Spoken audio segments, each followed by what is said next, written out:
To burn the world tonight,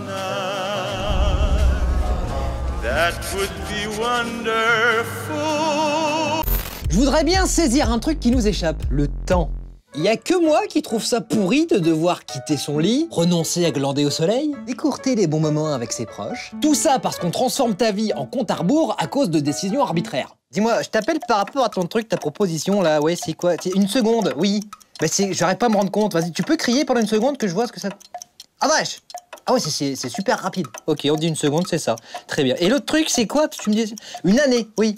Tu peux crier pendant une année pour voir ce que ça fait à peu près? Tu te rends bien compte que si tu passes ta vie à être frustré du temps que tu as, c'est juste parce que t'es obsédé par l'illusion du temps qui passe. Et ça donne que quand t'es jeune, tu caches ton âge pour avoir l'air plus vieux, et quand t'es vieux, tu caches ton âge pour avoir l'air plus jeune. Alors qu'à la base, le temps, c'est juste un outil. C'est pas toi qui es censé lui être soumis. Hein? Oui, ben plus vite, je suis pas tout terrain, moi.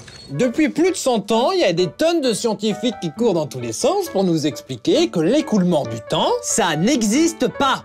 Mais nous, comme on aime bien le déni, on continue de regarder l'heure en trouvant ça très important. Nawak, le mec il craque, le temps ça existe carrément, s'il n'y a pas de temps, t'as pas de vie, c'est normal que tu vives dans un camion rouillé. Prends 2 minutes pour compter jusqu'à l'infini. Le temps, c'est juste une convention. Par exemple, vers 1582, il y a le pape Grégoire XIII qui a supprimé 11 jours du calendrier. Bonne année! C'est que dans 11 jours. Regarde.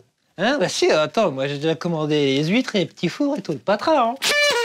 Et là, tu sais quoi? Si, tu m'enlèves les 11 jours du calendar. Hein, bah attends, au prix où ça coûte les petits fours, mon pote, tu me les balances les 11 jours. J'ai rien à foutre, moi. Le découpage du temps comme tu le connais aujourd'hui, c'est un délire des Babyloniens qui est arrivé chez nous vers 300 avant lui. Ouais, enfin, 300 avant, on sait pas trop quoi, parce que l'an 0, c'est évidemment aussi n'importe quoi. Dans l'Antiquité, d'ailleurs, les heures, elles étaient carrément élastiques. Par exemple, en hiver, une heure, ça passait beaucoup plus vite qu'en été. C'était parce qu'on essayait d'adapter leur durée à celle du jour. Et un beau matin, il y a Newton qui se prend une pomme sur le coin de la tronche et qui découvre la gravité. Bon, on aurait dit que maintenant, le temps, c'est constant et linéaire et que c'est partout pareil. Moi, je suis d'accord avec Guillaume Tell.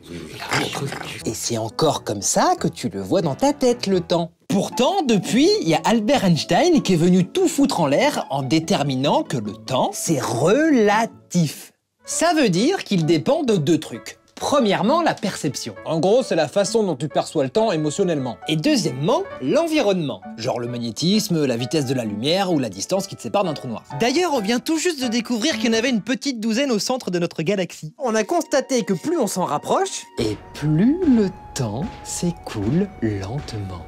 Autre preuve, si on compensait pas en permanence les horloges de nos satellites GPS, la position qu'ils nous donnent varierait de 10 mètres par minute à cause des effets de la relativité du temps. Pour le physicien Thibaut Damour, ça veut donc dire que le temps de ta montre et celui que tu vis, c'est pas pareil.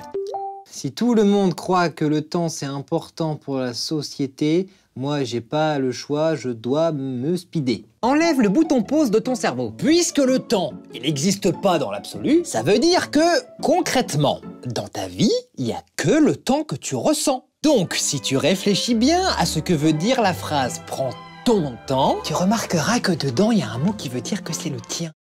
Mais c'est ton temps, pas celui des autres. Et comme tu connais pas le jour de ta mort, à la base, pour ton cerveau, il n'y a que le présent qui existe. Donc, au final, au lieu de pleurer sur le temps que t'as perdu ou de t'apitoyer sur celui qui te reste, il faut comprendre que le seul moyen d'influencer ton futur, c'est d'agir sur ton présent. Et tout le monde s'en fout. Don't wanna waste my time, for the world is mine.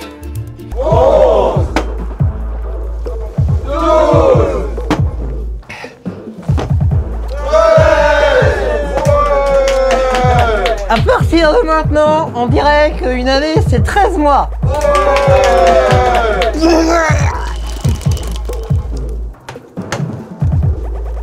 12, c'est mieux. 12. For the world is mine. Alors maintenant, tu prends tout ton temps pour regarder un autre épisode, pour t'abonner à la chaîne, ou tu peux prendre ton temps pour nous aider sur Tipeee dans le lien dans la description. Allez, prends ton temps, c'est le tien.